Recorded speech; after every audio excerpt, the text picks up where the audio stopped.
Hey, Paul, are you there? You're over at your parents' place right now, right? Could you get back over here right away? Huh? Pardon me? I think the baby is coming. I should head to the hospital.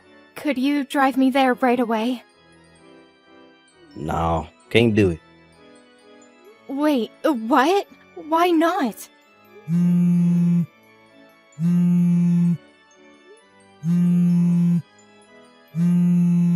Would you just stop?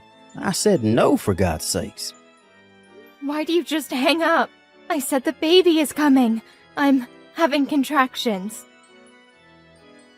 Stop bothering me. I'm not going to no hospital. How could you say that, Paul? Do you realize what this means? If I don't go to the hospital right now, the baby will be in danger. Just call a darn taxi. You can use your phone still, right? Call a cab? Are you serious? It's your child that's about to be born. How could you even say that? Why are you being so cold? I can't do this alone. Paul, I need someone by my side.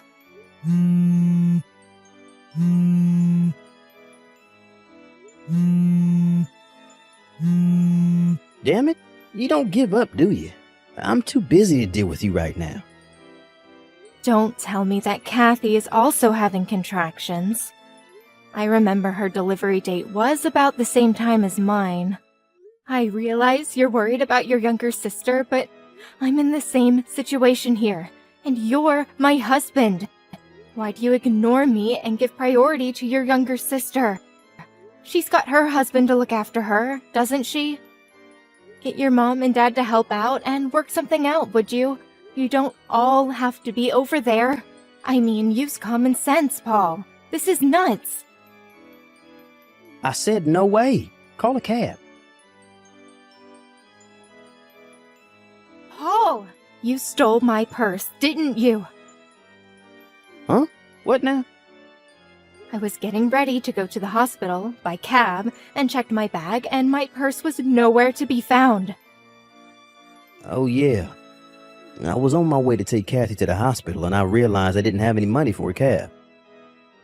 So you took my money? Are you serious? Now, how the heck am I supposed to get to the hospital?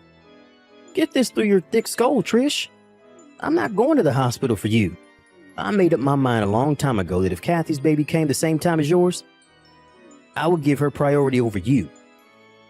You cannot be serious. What's wrong with giving your family members priority over a stranger? You had the gall to have your baby at the same time as her. You have no right to be griping on and on about this, so give it up. Paul, I think I'm going into labor. The water. Come on, Trish. Forget the cab. Just have the baby in the bathtub or something. Figure it out yourself. And Trish, don't make a mess. Paul, Trish here. It was a boy. My neighbor, Carol, helped me out and took me to the hospital. I don't know what I would have done without her. You have got to be kidding me. You had to impose on your neighbor? I had no other choice. I had no money for a cab. I could hardly walk, for God's sake. Carol has kids, so she knows exactly how I felt and knew exactly what to do.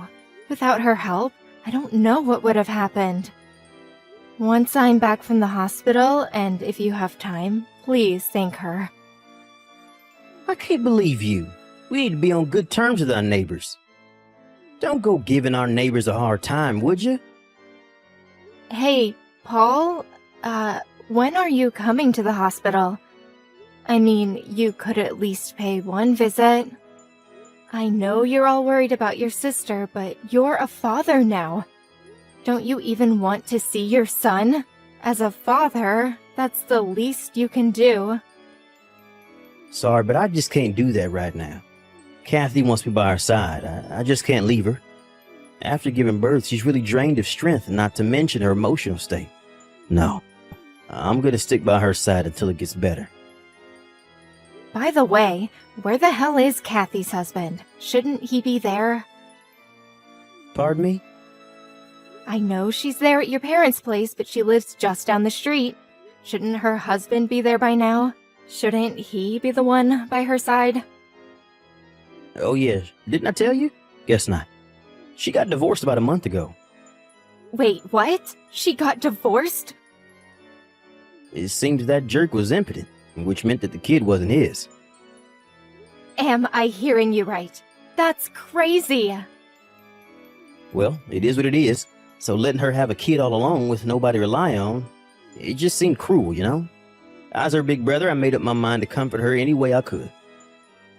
Hold on a second. I heard that Kathy was in the VIP room at this very hospital. Is that true? Yeah, that's right. Don't go complaining that you had to stay in one of those rooms with several other patients. I'm not in the mood to hear that. Relative to what you were saying, I sort of think that Kathy's husband would be demanding compensation for, it seems obvious. She's not exactly well off with that hanging over her head. How could she afford to stay in a VIP room? Yeah, well, I paid for all that. You cannot be serious, Paul. We can't afford to pay the hospital fee for 2 women. Are you nuts? So you saying I should just dump on Kathy, huh? My little sister? No, I'm not saying that. All I'm saying is that I wish you would have talked to me before making such a decision. Just think of our financial situation.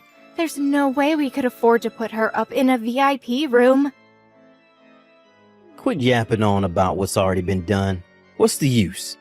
If you keep this crap up, Trish, I may even think about divorcing.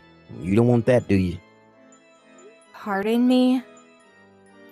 You're the one that's gonna pay the price if that happens. You have no parents or siblings to fall back on.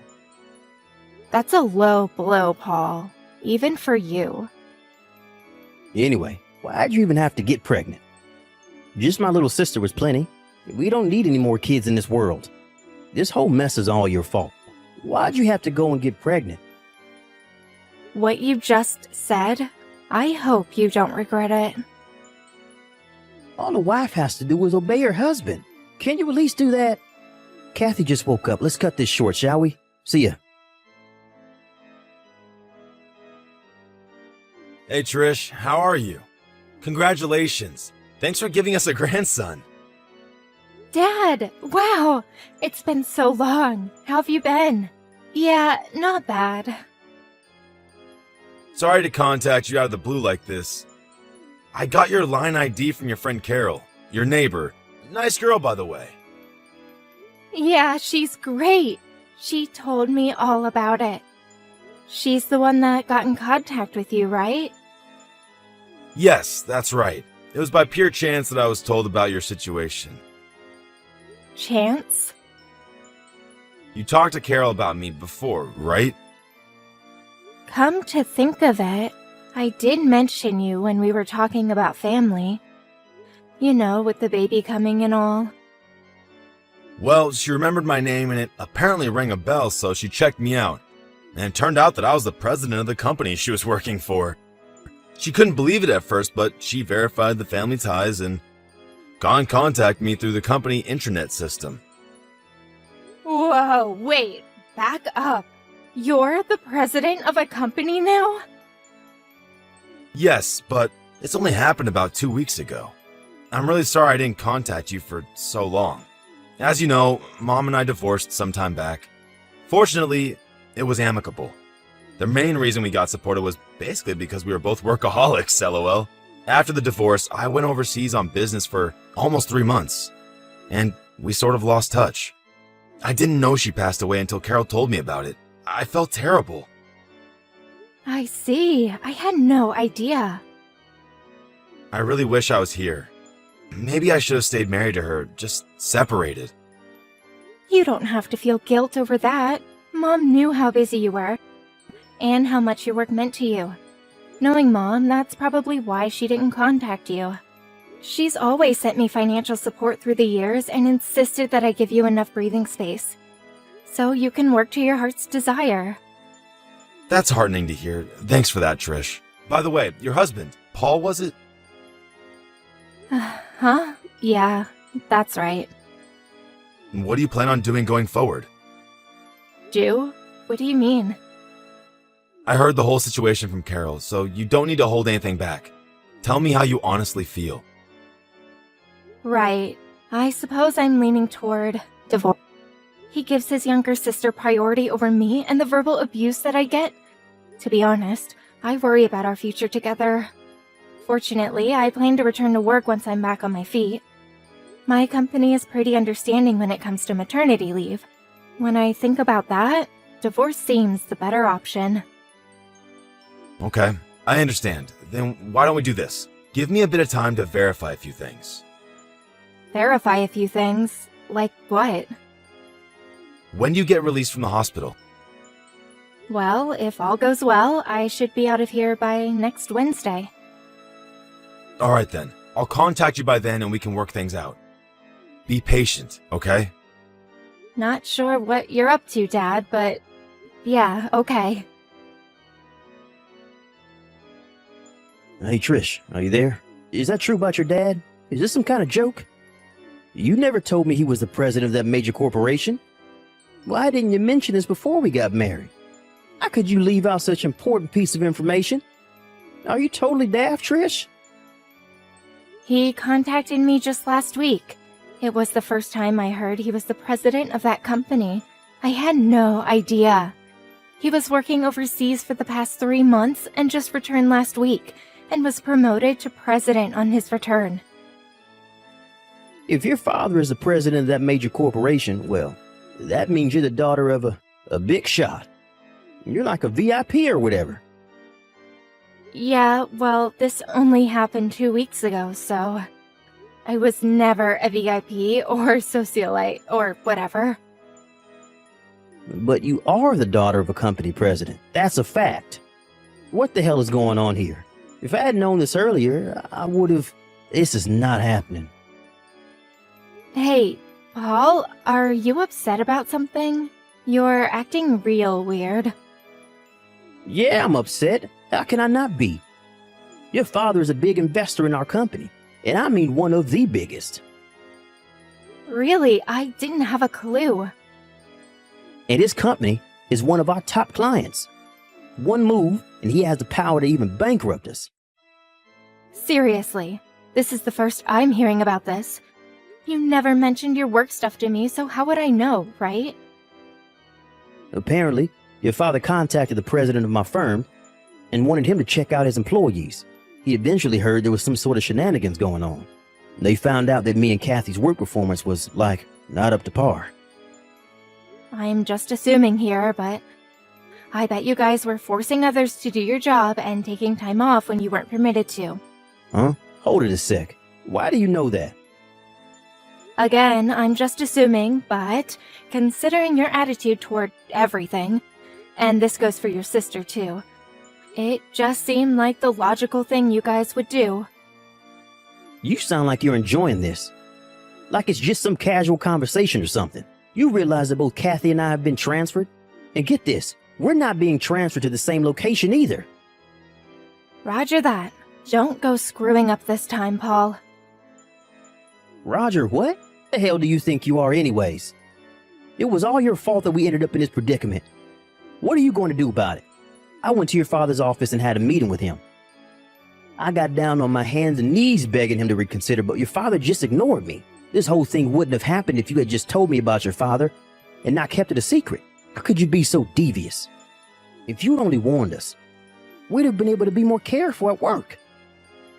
Like I said, I haven't seen my dad in a while, and I only learned of this like 2 weeks ago. How am I supposed to tell you when I didn't even know? And for your information, I had no connection to your job. You never told me anything about where you and Kathy worked or what you did. Yeah, so maybe it was my father who checked up on your work performance. But it was you guys who abused your position. To me, it looks like you guys are the only ones that are ultimately responsible. Don't blame all this on me. And another thing, I plan to divorce you once and for all. What? Wait, divorce? My father introduced me to a lawyer, so he'll probably be paying you a visit sometime soon. So I would appreciate it if you would sign it. Trish, come on. You don't want to do this. In addition, I plan to demand compensation for emotional distress that you caused all these years, especially when our baby was born. Any court will rule in my favor. Oh, and I will be demanding the proper child support for our son. We mustn't forget that. No, you can't do this. I have a lot on my plate now. I have to pay for Kathy's stuff, and getting pushed out and transferred to some branch office somewhere means a reduction in pay. Taking money from me now? Your timing is impeccable, Trish. Take money, huh? Isn't that what you did to me when I went into labor? You stole my purse. Didn't you take money from me then? You left me there to suffer in pain because I had no money for a cab. If Carol hadn't been there to help, I could have died. I need the money to take Kathy to the hospital. What can I say? That's your problem, Paul. That behavior, that thought process, whatever you want to call it, that's what's screwed about you. But the fact remains that I don't have any money.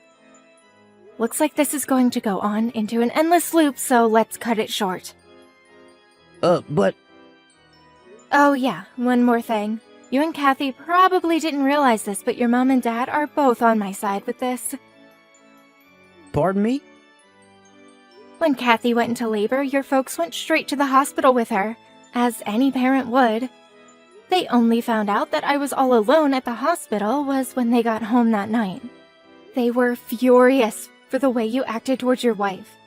They apologized profusely. Your mom was on the verge of tears. I ended up comforting her.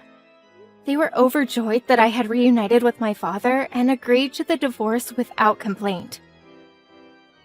Are you really serious?